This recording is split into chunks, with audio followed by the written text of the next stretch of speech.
है। हल्दी घाटी युद्ध के बाद महाराणा प्रताप अपनी प्रतिज्ञा का पालन करने के लिए वनवासी जीवन व्यतीत करने लगे। उनके पास पर्याप्त संपत्ति नहीं थी, तो उनके वित्त मंत्री भामाशाह ने अपनी सारी सुख सुविधा को छोड़कर अपने राजा को स्वयं का धन 25 लाख रुपए व राजकोष में 20,000 अशर्फियां देश के लिए अर्पित की, जिससे महाराणा प्रताप ने 12 वर्षों तक अपनी सेना को संगठित किया, सैन्य शक्ति को बढ़ाया और मेवाड़ मातृभूमि को आजाद करवाया। इस किले का प्राचीन नाम मच्छिंद्रगढ़ है। इस किले का निर्माण महाराणा कुंभा ने करवाया था। इस किले के अंदर 9 मई 1540 ईस्वी में महाराणा प्रताप का जन्म हुआ था। इस किले की ऊंचाई समुद्र तल से 3,568 फीट की है। इस किले की दीवार 36 किलोमीटर तक फैली हुई है।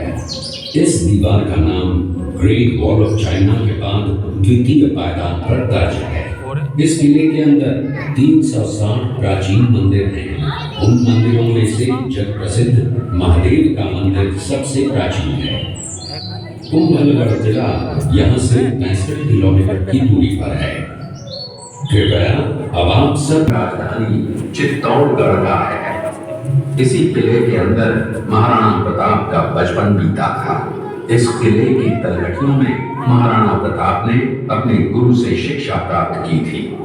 ये किला 12 वर्ग किलोमीटर में फैला हुआ है।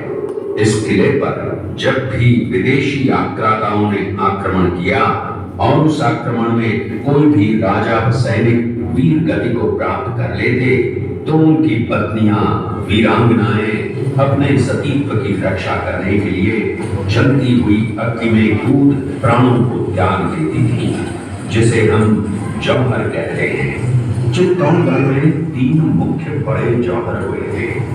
प्रथम जौहर 1303 ईस्वी में रानी पद्मिनी ने 16,000 स्त्रियों वीरांगनाओं के साथ जौहर किया था, सिर्फ अल्लाउद्दीन खिलजी के कारण।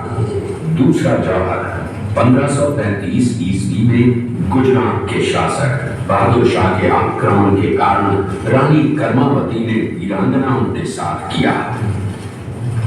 और तीसरा जौहर 1568 ईस्वी में जब अकबर ने चित्तौड़गढ़ पर आक्रमण किया, उसी समय रानी खूंटकुंवरी ने 7,000 वीरांगनाओं के साथ जौहर किया। फिर भी अकबर का मन नहीं भरा और अंत में हजारों आम लोगों का कत्लेआम करवाकर उन्हें मौत के घाट उतारा गया। इस किले में देखने योग्य विजय स्तंभ है, कीर्ति स्तंभ, मीरा मंदिर, जैन मंदिर, कालिका माता मंदिर, भामाशाह हवेली, कुंभाश्याम मंदिर, फतेह प्रकाश महल हैं। ये किला यहाँ से 140 किलोमीटर दूरी पर है। ये देखते हुए सभी अतिथि आगे की तरफ चले। मुगल सेना में भगदड़ मच गई। मुगल सेना को अपने छावनियों को छोड़कर भागना पड़ा।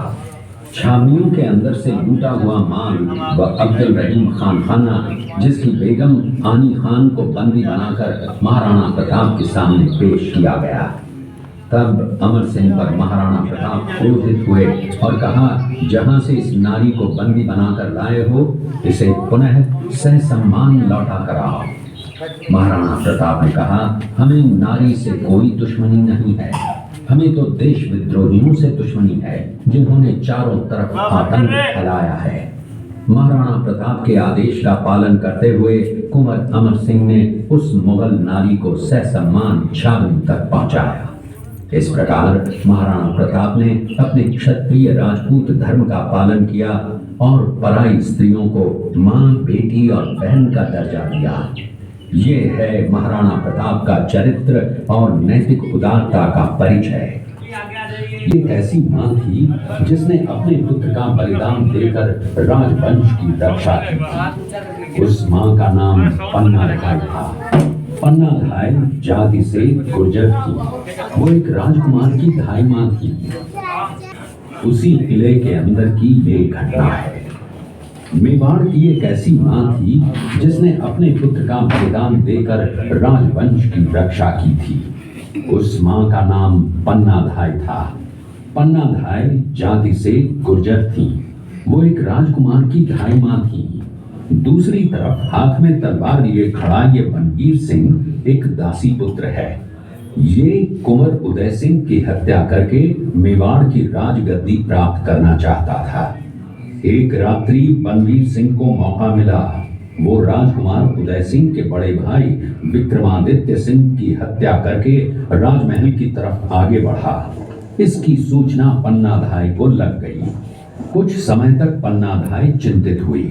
तभी पन्नाधाय ने अपने पुत्र चंदन को राजसी कपड़े पहनाकर पलंग पर सुला दिया और उदय सिंह को एक टोकरी के अंदर छिपाकर पत्तों से ढक के महल के बाहर निकालकर गुप्त रास्ते से कुंभलगढ़ भेज दिया।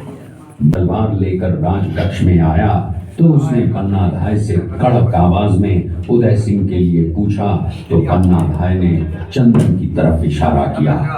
बनवीर ने चंदन को उदय सिंह समझकर चंदन की हत्या कर दी और ये समझने लगा कि मैंने राजकुमार उदय सिंह को मार दिया। वही राजकुमार बड़े होकर राजा बने और अपने नाम का उदयपुर नगर बसाया जो यहाँ से 40 किलोमीटर दूर है। और उन्हीं के पुत्र महाराणा प्रताप हुए जिन्होंने हल्दी घाटी का युद्ध लड़ा और आज हम लोग उनका इतिहास यहाँ पर देख रहे हैं। ये देखते हुए सभी अतिथि आगे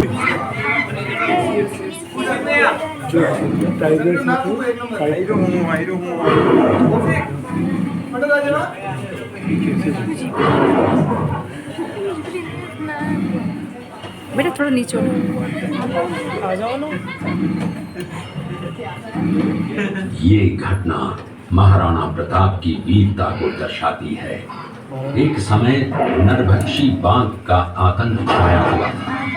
महाराणा प्रताप ने उस बाघ का शिकार कर उस बाघ को मार डाला। ये घटना महाराणा प्रताप की वीरता की प्रतीक है। कृपया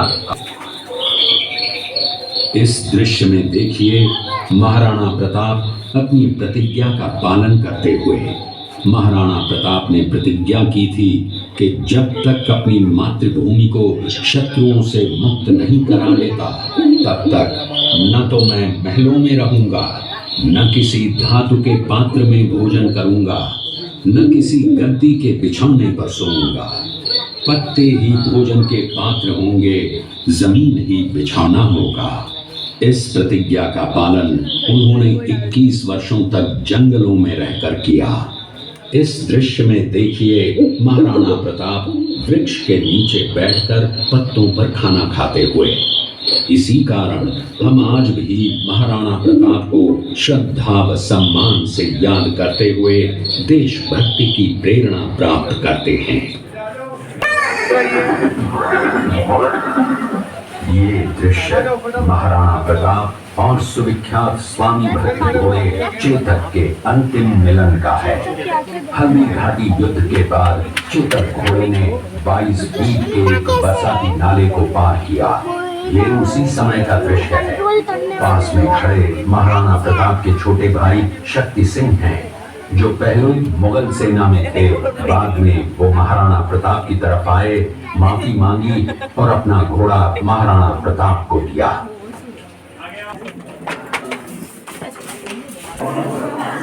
ये तो पूरे योद्धा है।